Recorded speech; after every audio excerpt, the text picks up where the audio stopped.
মাঝে এখন উপস্থিত হয়েছে আমাদের রাজবাড়ী জেলার গণমানুষের নেতা, গরিব ও দুঃখী মানুষের নয়নের কান্ডারি কয়েম ভাই। দীর্ঘ 17 বছর পর আমাদের মাঝে উপস্থিত হয়েছে। আমি সবাইকে শুভেচ্ছা অনুরোধ করব, আমরা একটি করে ভোট দেব এবং আমাদের এই রাজবাড়ী জেলাকে উন্নয়নমুখী করার জন্য, এই কয়েম ভাইয়ের জন্য সবাই দোয়া করব। এখন সংক্ষিপ্ত পথযাত্রা হিসাবে তাকে কিছু কথা বলার জন্য শুভেচ্ছা অনুরোধ করছি। আউযু বিল্লাহি মিনাশ শাইতানির রাজিম। বিসমিল্লাহির রহমানির রহিম। সম্মানিত হাজিরান, আসসালামু আলাইকুম ওয়া রাহমাতুল্লাহি ওয়া বারাকাতুহু। আসলে আমি যাচ্ছিলাম ওই আহমদ মির্জার হাতে, ওখানে আমার একটা প্রোগ্রাম আছে। এখানে শুনলাম যে আপনারা অনেক বুজুর্গান ব্যক্তি, এই যে ওনারা সবাই আছেন, আপনারা এখানে একটা তাফসীর পরস্পর, সেই জন্য আপনাদের একটু সাক্ষাৎ করতে আসছি। ভালো আছেন সবাই? আল্লাহ আপনাদের ভালো রাখুক। এই জামানায় ভালো থাকা খুব কঠিন, নাকি? ভালো থাকতে গেলে মনের সাথে অনেক যুদ্ধ করতে হয়, বুঝতে পারছেন? সেই জন্য বেঁচে থাকতে হবে, এবং বেঁচে থাকতে হলে ভালোভাবেই থাকা উচিত, তাই না?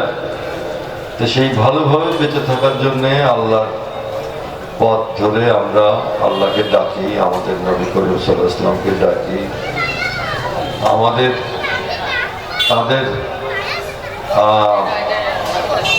নির্দেশ মতেই আমাদের জীবনযাপন করতে হয়, নাকি? তাদের নির্দেশের মধ্যে একটা অন্যতম জিনিস হচ্ছে মানুষের সেবা করা, নাকি?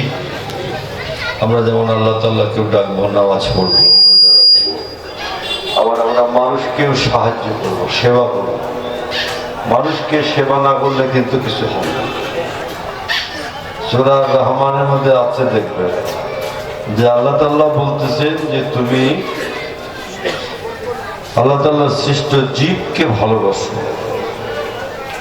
হ্যাঁ, তা আল্লাহ তাআলার সৃষ্টির জীবের মধ্যে শ্রেষ্ঠ জীব কি? আশরাফুল মাখলুকাত, মানুষ। সেই মানুষকেও কিন্তু ভালোবাসতে হবে। সেই মানুষকে ভালোবাসলে আল্লাহ তাআলা খুশি হবে, তাই না? এখন মানুষকে ভালোবাসার জন্য কি করবে? মানুষকে ভালোবাসার জন্য মানুষের সুখ দুঃখের পাশে থাকতে হবে, নাকি? মানুষকে সাহায্য করা মানে, মানুষকে ভালোবাসা মানে না যায় গলা ধরা ধরে দাঁড়ায় থাকলাম। এখন তারা তার হাসপাতালে চিকিৎসাটা পায় কিনা, সমাজে নিরাপদে বাস করতে পারে কিনা, কৃষকরা ঠিক মতো উৎপাদন করতে পারে কিনা, সার বীজ কীটনাশক পায় কিনা, মা বোনেরা ঠিক মতো চলতে পারে কিনা, ছেলেবেলে চাকরি বাকরি করতে পারে কিনা, ব্যবসায়ীরা নিরাপদে ব্যবসা করতে পারে কিনা, এগুলো সরকারের কাজ। তো তেমন একটা সরকার লাগবে, তাই না? তো সেটা করার জন্য আমাদের কাজ করতে হবে। আপনারা দোয়া করবেন, সামনে নির্বাচন।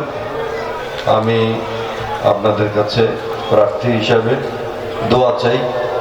হঠাৎ করে আসলাম, কিন্তু আমাদের হুজুর আমার জন্য দোয়া করবেন, আর ভোটটা চাই আপনাদের কাছে। আশা করি আমরা আল্লাহ তাআলার হুকুম মতে আমরা মানুষকে সেবা করে এই এলাকাটাকে একটা সুন্দর এলাকা তৈরি করব। কেমন? আমার জন্য দোয়া করবেন, আমি আপনাদের জন্য দোয়া করি। আল্লাহ তাআলা আপনাদের ভালো রাখুন। আসসালামু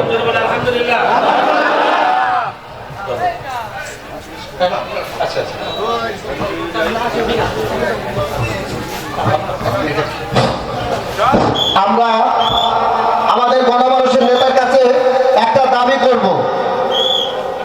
আমরা গণমানুষের নেতার কাছে একটা দাবি করব, আল্লাহ পাক যদি আমাদের এই নেতা তো উনি হবে আশা করি আল্লাহ পাকের রহমতে, তবে এই পাক দরবার শরীফে একটা মাদ্রাসা আমরা চাই আমাদের আজকের এই গণমানুষের নেতার কাছে।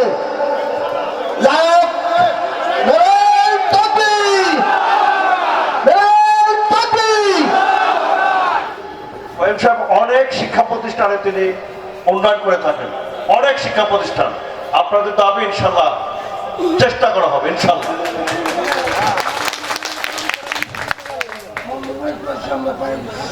যাই হোক, আমাদের এক বিপ্লবী নেতা বরন্দ থানার সম্মানিত সভাপতি আমাদের এই প্রতিশ্রুতি দিয়েছে এবং সে নিজেই বলেছে যে আমরা দেব।